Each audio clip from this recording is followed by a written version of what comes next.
تو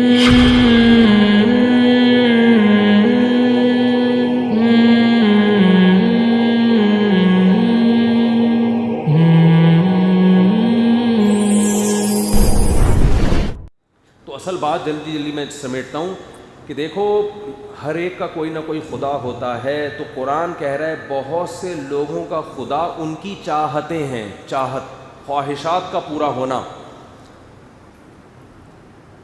اور دنیا میں یہ چیز کامن ہے, غریب کی چاہت دولت آ جائے, بیمار کی چاہت صحت مل جائے, بے اولاد کی چاہت اولاد مل جائے. تو ان چاہتوں کو آج لوگوں نے خدا بنا لیا ہے, چاہے مذہبی لوگ ہوں یا لبرل لوگ ہوں, تقریباً سب میں یہ چیز کامن ہے.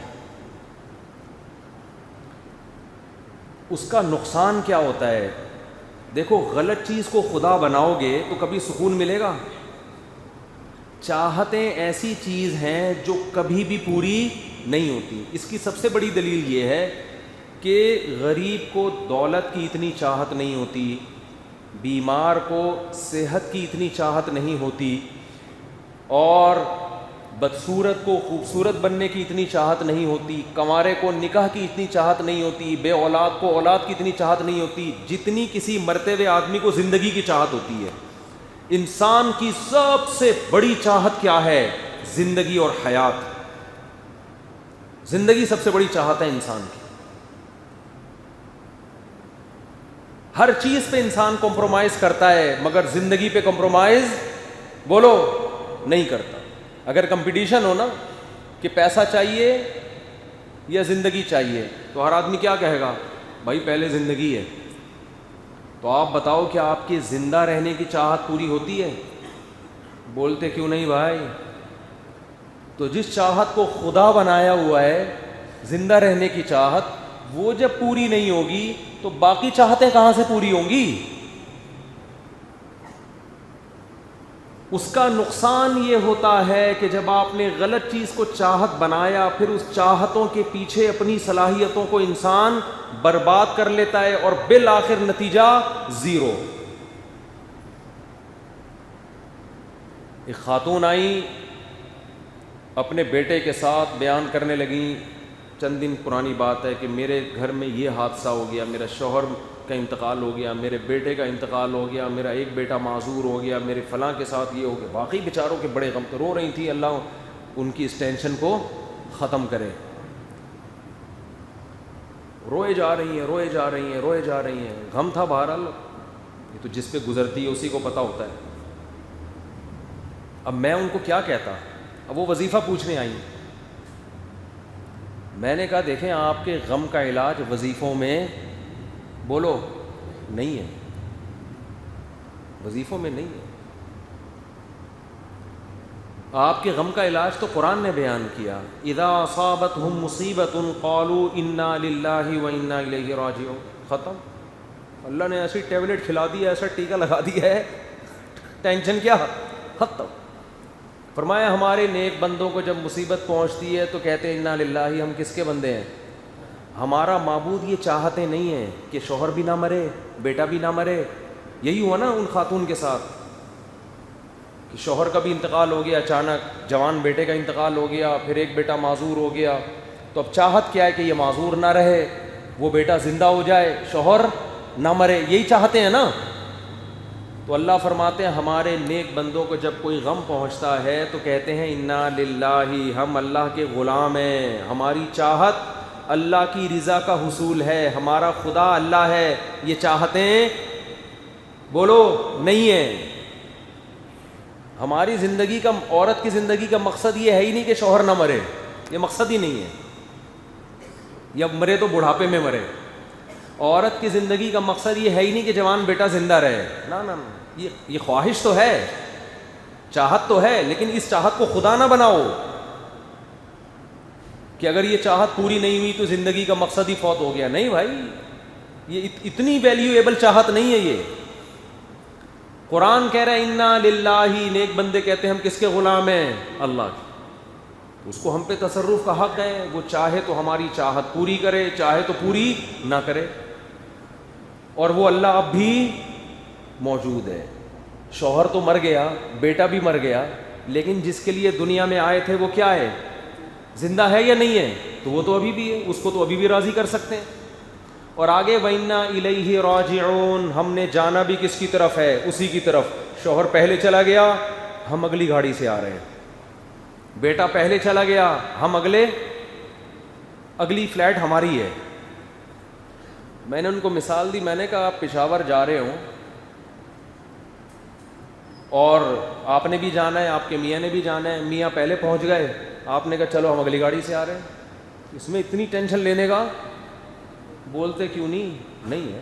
تو میاں پہلے نکل لیے, آپ اگلا نمبر آپ کا ہے, سبھی کا ہے, میرا بھی ہے, آپ کا بھی ہے, ہر ایک کا ہے. مسلمان غم کو اپنے اوپر مسلط بولو نہیں کرتا, وہ کہتا میں جس کے لیے آیا ہوں وہ تو ہے نا. حضرت عمر رضی اللہ تعالی عنہ نبی کی وفات کے بعد کتنے غمزدہ ہوئے. بتاؤ مجھے ایک بات کہ دنیا میں صحابہ سے بڑا غم کسی کو ملا جب نبی کا انتقال ہوا؟ کسی عورت کا جوان شوہر مر جائے اتنا غم نہیں ہو سکتا جتنا صحابہ کو غم ہوا نبی کے دنیا سے جانے کا. کیونکہ اس کائنات میں عشق اور محبت کی جتنی مثالیں ہیں, صحابہ کو نبی سے جو محبت تھی اس کے آگے تمام مثالیں ہیچ ہیں, کوئی حیثیت نہیں ہے ان کی. آپ صلی اللہ علیہ وسلم کی سواری جس پہ اونٹ, جس پہ آپ سوار ہوتے تھے, اونٹنی, وہ غمزدہ ہو کر کھانا پینا چھوڑ کر نابینا ہو گئی اور مر گئی. جانوروں پر آپ کی محبت کی اثرات تھے, تو صحابہ پہ کیا اثرات ہوئے ہوں گے؟ بولتے کیوں نہیں بھائی, کس قدر غم عذاب, یہ کیا ہو گیا؟ جن کے بارے میں امی عائشہ فرما رہی ہیں کہ جنہوں نے حضرت یوسف کو دیکھا ہاتھ کاٹ ڈالے, اگر وہ نبی کو دیکھ لیتے گردنیں کاٹ دیتے اپنی. ایسا جمال اللہ نے آپ صلی اللہ علیہ وسلم کو عطا کیا, اور کتنی قربانیاں صحابہ نے آپ کے لیے دی ہیں. تو آپ کیا سمجھتے ہو یہ غم ہلکا تھا؟ غزوہ احد میں جب اطلاع ملی نا, افواہ تھی کہ نبی شہید ہو گئے, بہت سے صحابہ نے کہا اب زندہ رہنے کا کیا فائدہ, اب لڑو جنگ میں اور شہید ہو جاؤ. آج کسی عورت کو اپنے شوہر سے اتنی محبت ہے کہ مر گیا شوہر تو اب مجھے زندہ رہنے کا کیا فائدہ, چلو میں بھی کسی کھمبے سے چپک جاؤں جا کے.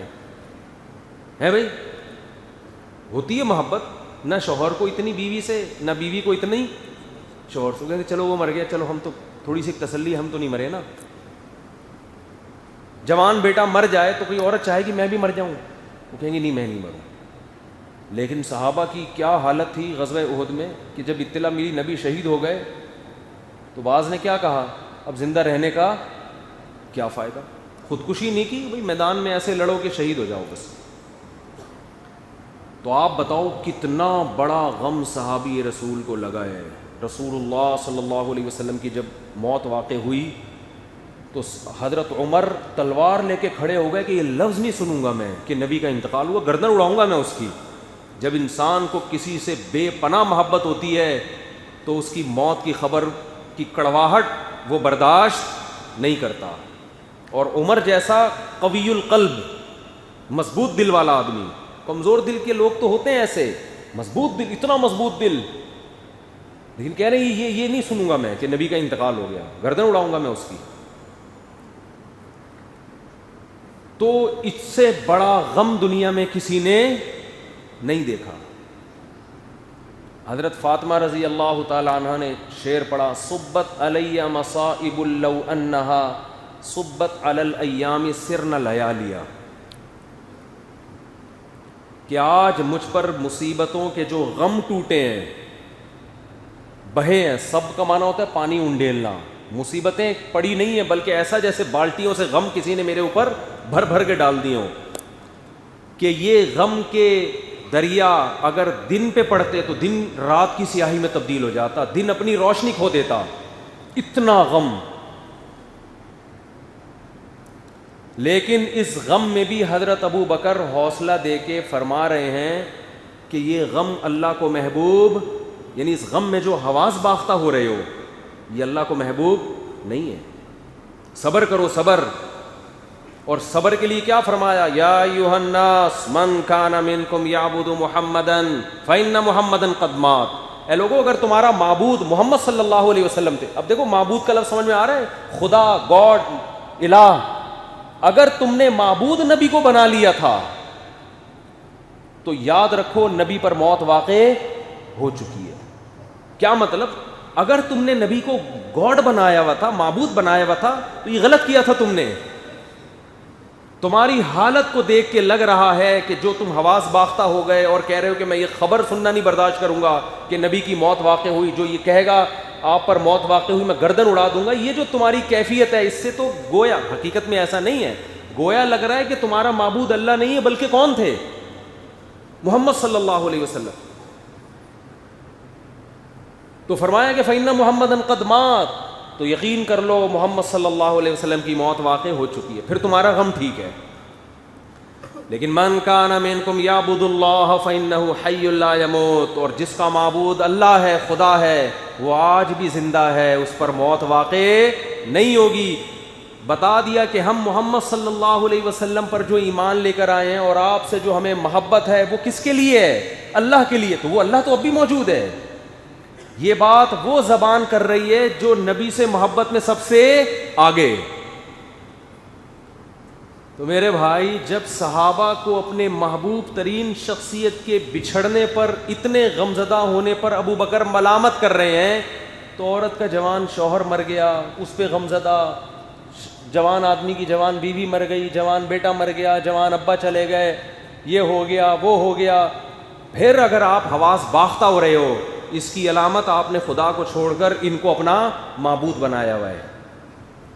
غم ہوتا ہے, یہ نیچرل ہے. نبی پر کی آنکھوں سے بھی آنسو نکلے ہیں جب کسی کی وفات ہوئی ہے, لیکن ایک اعتدال ہونا چاہیے, ایک حد ہونا چاہیے. یہ نہیں کہ اسی کو ریپیٹ کرتے رہے آپ 10 سال تک, یہ ہو گیا یہ ہو گیا یہ ہو گیا. بھائی جو ہوا ہے مقدر میں تھا. ما قدران جنگ میں منافقین ہنستے تھے, مذاق اڑاتے تھے کہ دیکھو محمد صلی اللہ علیہ وسلم یہ کر رہے ہیں تمہارے ساتھ, تمہیں زخمی بھی کروا دیا, شہید بھی کروا دیا, یہ ہو گیا. تو اللہ نے صحابہ کو تسلی دی کہ ان کو یہ بتاؤ لن یصیبنا ما, بعض ایسے ہیں پورے ایک ایک گھر کے سارے مرد کٹ گئے, عورت تنہا ہو گئی. حضرت ابو سعید خدری رضی اللہ تعالیٰ عنہ 10 سال کے بچے اور ان کی ماں, باقی سارے مرد شہید, باپ بھی شہید, بھائی بھی شہید, سارے مرد جوان کٹ گئے غزوہ احد میں, اور ایک ماں اور ایک بیٹا گھر میں بچے ہیں. تو کتنی بڑی ٹینشن. تو منافقین ہنستے, مذاق اڑاتے, کیا کر دیا تم لوگوں نے نبی کے پیچھے. تو قرآن کی آیتیں نازل ہوئی کہ اے نبی ان سے کہہ دیجئے لن یصیبنا الا ما کتب اللہ لنا, ہمیں وہی غم پہنچے ہیں جو اللہ نے ہمارے مقدر میں لکھے ہوئے ہیں. اور جس اللہ نے ہمیں یہ غم دیے ہوا مولانا, وہ ہمارا دوست ہے, ہمارا دشمن نہیں ہے. دوست اگر کوئی کڑوی چیز کھلاتا ہے تو اس کڑواہٹ کے پیچھے مٹھاس چھپی ہوئی ہوتی ہے, اس میں کوئی فائدہ چھپا ہوا ہوتا ہے. اور دشمن اگر میٹھا لڈو بھی کھلاتا ہے, اس لڈو کے اندر زہر کی گولی ہوتی ہے. تو ہمارے حضرت فرمایا کرتے تھے کسی کا ایمان چیک کرنا ہو نا, غموں میں دیکھو کیا حالت ہوتی ہے اس کی. آج بوکھلا جاتے ہیں, کسی عورت کا چھوٹا بیٹا مر جائے ایسے چیختی ہے, گریبان پھاڑتی ہیں, ہاں ہو. بھائی صبر کرو, صبر, اللہ صبر کرنے والوں کے ساتھ ہے. میں نے ایسی مائیں بھی دیکھی ہیں, جوان بیٹا مر گیا اچانک ہارٹ اٹیک سے, ماں کی آنکھوں سے آنسو نکل رہے ہیں, زبان سے کہہ رہی ہے اللہ یہ میرے کنٹرول میں نہیں ہے اس لیے نکل رہے ہیں یہ, ورنہ میں صبر کرتی ہوں. ایسی خاندانی مائیں بھی ہیں. تو بھائی ہمارا معبود اللہ ہے, عورت کا معبود شوہر نہیں ہے, عورت کا معبود اولاد. یہ تو لوگوں نے غیر مسلموں سے ڈائلاگ سیکھے ہوئے ہیں کہ میں تمہارے لیے جی رہا ہوں, اور عورت کہتی ہے میں آپ کے لیے دنیا میں آئی ہوں. نا نا نا نا, ہم کسی کے لیے نہیں آئے, نہ ہم اولاد کے لیے آئے ہیں نہ اولاد ہمارے لیے آئی ہے. اتنا لفٹ نہیں کراؤ ان کو. اگر یہ میرے لیے آئی ہے تو میرے ساتھ قبر میں کیوں نہیں جا رہی بھائی؟ پھر یہ کیا ہو گیا بھائی؟ اگر میری بیوی اور آپ کی بیوی میرے لیے دنیا میں آئی اور جی میرے سہارے اور میرے یادوں میں جی رہی ہے, تو میں مروں گا تو اس کو اگلے اسٹیشن پہ, اگلے کھمبے سے اس کو چپکنا چاہیے. اور اگر کوئی عورت یہ بیان سن کے چپک گئی اپنی محبت ثابت کرنے کے لیے کہ میں اپنے میاں کے لیے آئی تھی وہ مر گئے تو میں بھی چپک رہی ہوں, تو اللہ کہاں ڈالے گا اس کو؟ جہنم کی آگ میں. کہ کمبخت, میں نے تجھے اپنے لیے پیدا کیا تھا, تیرے میاں کے لیے یہ ٹائم پاس کی چیزیں ہیں ساری, میاں بھی بیوی بھی. ہاں محبت کریں, ایسا نہ ہو کہ ٹائم پاس سمجھ کے اس کو کہ بیگم آج سے تم ٹائم پاس ہو, بس یہ مطلب نہیں ہے. لیکن وہ محبت اللہ کی محبت کے تابع ہو. بھائی اللہ نے حکم دیا اس لیے محبت. تو ان رشتوں کو اسلام جتنا رشتے جوڑنے کا کہتا ہے اتنا تو کوئی مذہب نہیں کہتا. لیکن رشتوں کی بیس کیا ہونی چاہیے؟ اللہ ہونی چاہیے. پہلے اللہ ہے تو اس سے فائدہ کیا ہوگا؟ یہ جو بوگھلاہٹ میں آ رہے ہیں نا پاگلوں کی طرح ٹینشن، ہائی یہ ہو گیا، ہائی یہ ہو گیا، ہائی یہ ہو گیا. پہلے لوگ بڑا صبر کرتے تھے. ہمارے ایک ریلیٹیو ہیں، انہوں نے بتایا کہ جب انڈیا سے ہم ہجرت کر کے آ رہے تھے پورا خاندان کٹ گیا، اکیلے یہ زندہ بچے تھے. 25-30 افراد خاندان کے کٹ گئے راستے میں، ایک فرد بچا ہے. بتاؤ کتنا غم ہوگا اس کو. پھر ان کے یہ بیٹے ہیں تو ان کے ابا جو تھے نا اکیلے آئے تھے، برداشت کیا بھائی، ما قدر اللہ، آپ کیا کر سکتے ہیں. تو خواہشات کو جو خدا بنائے گا وہ کبھی بھی سکون میں نہیں آئے گا، اور جس نے خدا بنایا کس کو؟ اللہ کو، سکون میرے بھائی اسی کے مقدر میں ہے. اس کی زندگی ایک اصول اور ضابطے کے تحت گزرے گی.